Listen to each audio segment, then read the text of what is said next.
पंजाब से भी इसी तरह की खबर आई। आज भगवंत मान की सरकार ने पंजाब में मावा धियां सत्कार योजना शुरू की। इस स्कीम के तहत चंद कैटेगरी की माताओं और बहनों को हर महीने 1,000 रुपए और SC/ST कैटेगरी के महिलाओं को 1,500 रुपए मिलेंगे। आज भगवंत मान ने एक साथ 3 महीने की राशि महिलाओं के खाते में ट्रांसफर कर दी। इस योजना का फायदा लेने के लिए सिर्फ 2 शर्तें हैं। पहली, उम्र 18 साल से अधिक होनी चाहिए और दूसरा, वोटर लिस्ट में नाम होना चाहिए। पंजाब सरकार ने इस योजना में नाम शामिल करवाने के लिए 26,000 रजिस्ट्रेशन सेंटर बनवाए हैं। सरकार का दावा है कि योजना से पंजाब की करीब 97% महिलाओं को फायदा मिलेगा। भगवंत मान ने कहा, जिन महिलाओं का रजिस्ट्रेशन नहीं हुआ है उन्हें चिंता करने की जरूरत नहीं है। अगर किसी का रजिस्ट्रेशन अगस्त में होता है तो उसके खाते में जुलाई, अगस्त और सितंबर का पैसा एक साथ ट्रांसफर हो जाएगा। सरकार ने अपने वादे पूरे करते। 4.25 साढ़े 4 साल हजे हुए ने। 4.5 साल सारियां गारंटियां पूरियां करके, बल्कि एक्स्ट्रा गारंटियां पूरियां करके भी असी जिहड़ा सरकार वालों दिखा दी।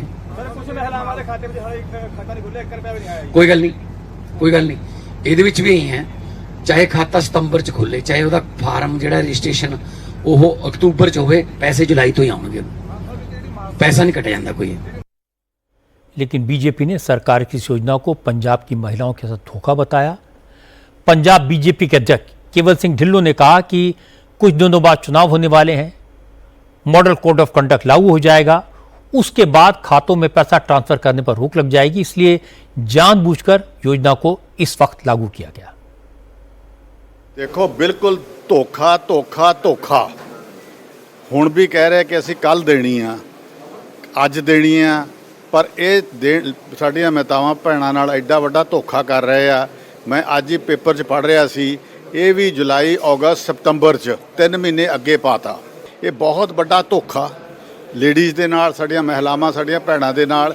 ये सरकार जिहड़ी आ कलाकार नाटकां दे नाल बनी आ, हमेशा धोखा करती है। कि जे इन्होंने क्या धोखा इसलिए किया है कि इलेक्शन की कोड ऑफ कंडक्ट लग जाएगा, जे लोगों को बेवकूफ़ बनाने के लिए, पर लोग बेवकूफ़ नहीं बनेंगे। साडियां भैणां जिहड़ियां वो सारियां समझदियां ने ये कोड ऑफ कंडक्ट तो पहला सिर्फ 3 महीने दे के, वो भी 3 महीने पता नहीं देना या नहीं देना, हुण अगस्त सितंबर पे कर दिया। मेरे को नहीं लगता देंगे। लेकिन अकाली दल ने ऐसे सवाल उठाए जिनका जवाब देने में भगवंत मान को मुश्किल हो सकती है। अकाली दल के प्रवक्ता अर्शदीप कलेर ने कहा, चुनाव में महिलाओं से वादा किया गया था कि सरकार बनने के तुरंत बाद हर महिला के खाते में 1,000 रुपए हर महीने ट्रांसफर होंगे। अब सरकार का कार्यकाल खत्म होने वाला है, इस वक्त भगवंत मान स्कीम क्यों लाए? दूसरी बात, जिस महिला का नाम वोटर लिस्ट में है उसकी उम्र 18 साल से ज्यादा ही होगी, तो फिर रजिस्ट्रेशन करवाने की क्या जरूरत? सरकार वोटर लिस्ट निकाले और सब महिलाओं के खाते में पैसा ट्रांसफर कर दे। अकाली दल ने कहा कि हकीकत यह कि सरकार ने रजिस्ट्रेशन के बहाने पंजाब की ज्यादातर महिलाओं को इस योजना से पहले ही बाहर कर दिया है। जिन 36 लाख को आप दे रहे हो, उनको कितना दे रहे हो? आप 3,000 रुपया दे रहे हो, जबकि वादा था 1,000 प्रति महिला प्रति महीना, जिससे उनका 5 साल का बनता है 60,000 रुपया। चलो आज तक का भी लगा लें, आज तक का लगा 50,000। आप दे के 3,000 रुपया, जो 5% से भी कम है। और मुख्यमंत्री बातें बड़ी बड़ी कर रहे हैं। मुख्यमंत्री कह रहे हैं आप घर का राशन भी ले लेना, आप स्कूटर की किस्त भी भर देना, मोबाइल की किस्त भी भर देना, सूट भी ले लेना। मुख्यमंत्री साहब, आप ये 1,000 रुपया 1926 में नहीं दे रहे, ये 2026 है।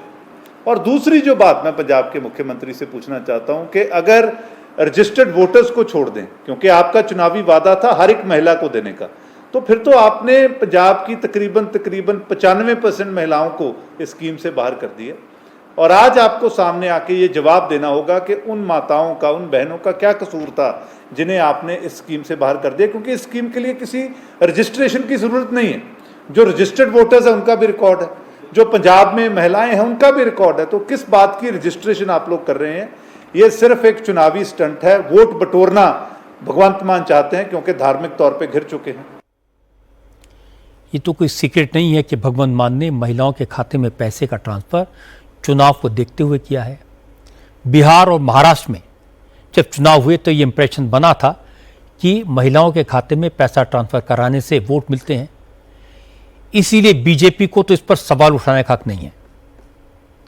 लेकिन अकाली दल का यह सवाल वाजिब है कि अगर महिला का नाम वोटर लिस्ट में है तो फिर उसके खाते में सरकार पैसा ट्रांसफर क्यों नहीं कराती, रजिस्ट्रेशन की जरूरत क्यों पड़ी।